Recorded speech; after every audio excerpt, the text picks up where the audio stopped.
नमस्कार मित्रांनो, मी विजय आपल्या सर्वांचे मनापासून स्वागत करतो आपल्या माझे रॉयल विचार या यूट्यूब चॅनलच्या आजच्या एका नव्या व्हिडिओमध्ये. मित्रांनो, आतापर्यंत आपण चॅनलवरती आपल्या भरपूर साऱ्या व्हिडिओज बनवल्या, पाठवल्या, तुमच्यापर्यंत पोहोचल्या. तुम्ही खूप चांगला रिस्पॉन्स दिला, खूप चांगल्या पद्धतीने मला सपोर्ट करत राहिला, त्याबद्दल मी तुम्हा सर्वांचे पुन्हा एकदा मनापासून आभार मानतो. मित्रांनो, आजचा व्हिडिओ पण काय आहे आणि कशा संदर्भातला आहे तुम्हाला टायटल आणि थंबनेल या दोन गोष्टी पाहिल्यानंतर जरूर समजलेलं असेल. तरी मी व्हिडिओचा थोडासा तुम्हाला कशा संदर्भात व्हिडिओ हा सुरुवात करून देतो.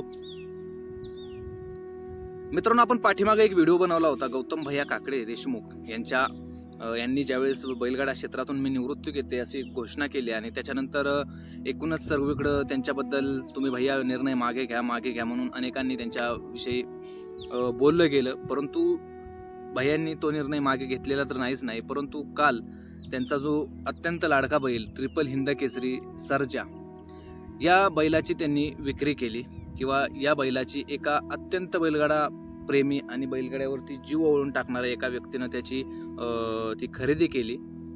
याच विषयावरती आणि याच टॉपिकवरती मित्रांनो आपण पुढच्या 5 मिनिटात बोलणार आहोत. विषय समजून घ्या आणि विषय आवडला तर नक्की आपल्या चॅनेलला सबस्क्राईब करा, लाईक करा, शेअर करा, कमेंट करा आणि असेच माहितीपूर्ण व्हिडिओ बघण्यासाठी आपलं चॅनेल लागलीच सबस्क्राईब करून ठेवा, एवढीच तुमच्याकडून माफ अपेक्षा ठेवतो.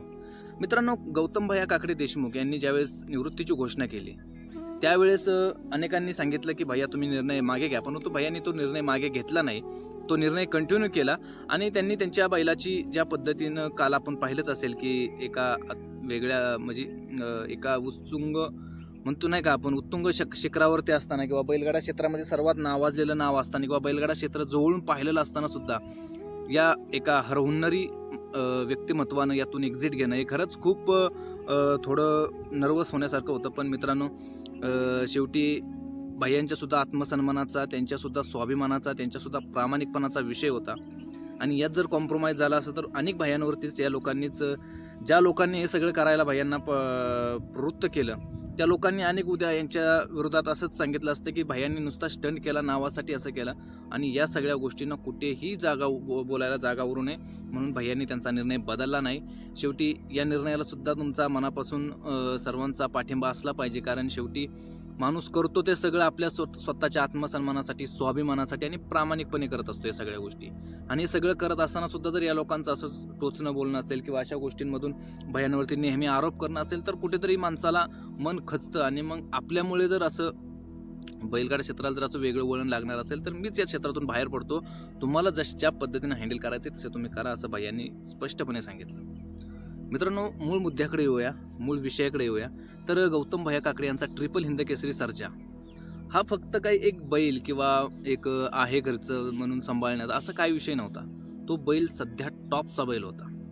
त्याची ज्या पद्धतीनं विक्रमी खरेदी झालेली, ॲक्च्युली त्यांनी तो आकडा सांगितलेला नाही, कारण अशा जी म्हणजे त्याचा आकडा सांगून त्याची एक विशिष्ट किंमत त्यांना करायची नाही.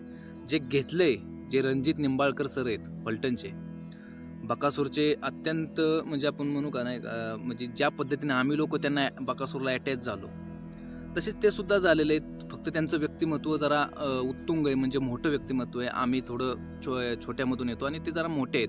मोठे म्हणजे मनाने मोठे मित्रांनो, पैशा पाण्याने जे ते आपापल्या विषयाने मोठं असतं, परंतु ते इतके मनाने मोठे आहेत की त्यांनी जसं समजलं की सर्जा बैलाची भैया विक्री करतायत तर त्यांनी अगदी आपुलकीने, आणि या माणसाला खरंच मी सॅल्यूट करतो, कारण शेवटी सर्जा विकलेल्याचं दुःख वाटत नाही याचं कारण एकमेव एक आहे, कारण तो बैल अशा दावणीला गेलाय की ज्यांच्या दावणीला त्या बैलाचं इथून पुढे यश आणि यशच राहणार आहे, कुठेही अधोगतीला जाणार नाही. विठ्ठल ड्रायव्हर बुधकर असतील किंवा हे रणजित निंबाळकर सर असतील, यांचं जे एकूणच बैलगाडा क्षेत्रावरचं प्रेम आहे ते खरंच खूप मोठं आहे. एक मोठी आसामी मित्रांनो, त्यांना भेटला नसेल तर जरूर भेटा तुम्ही.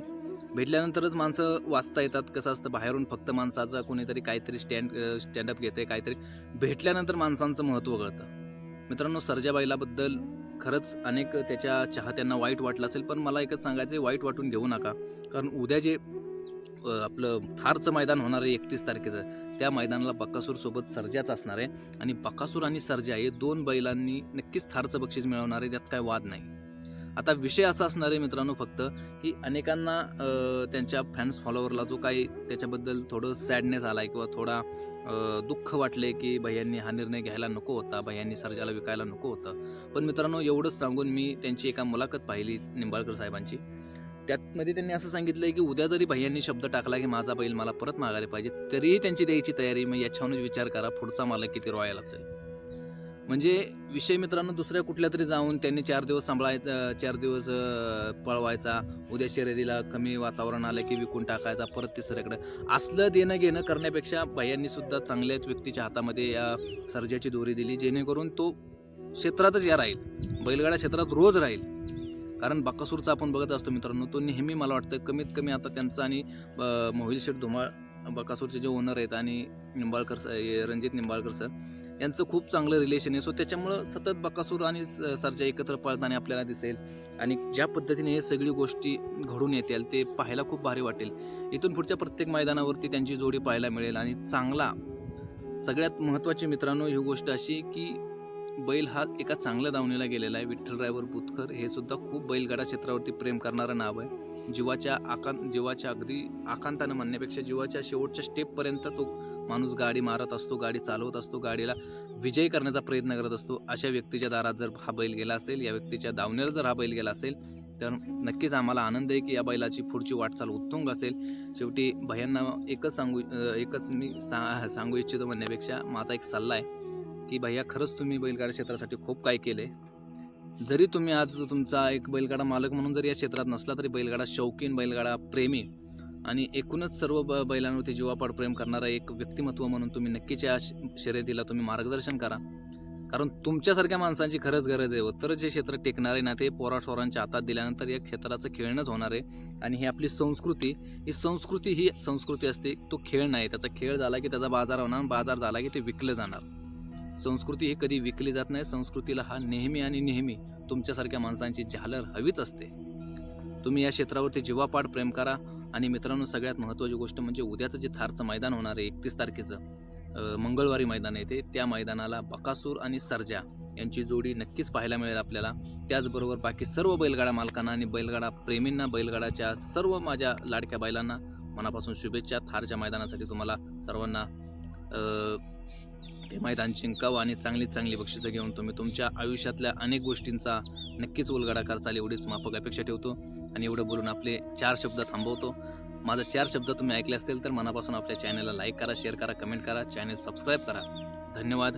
जय हिंद, जय महाराष्ट्र.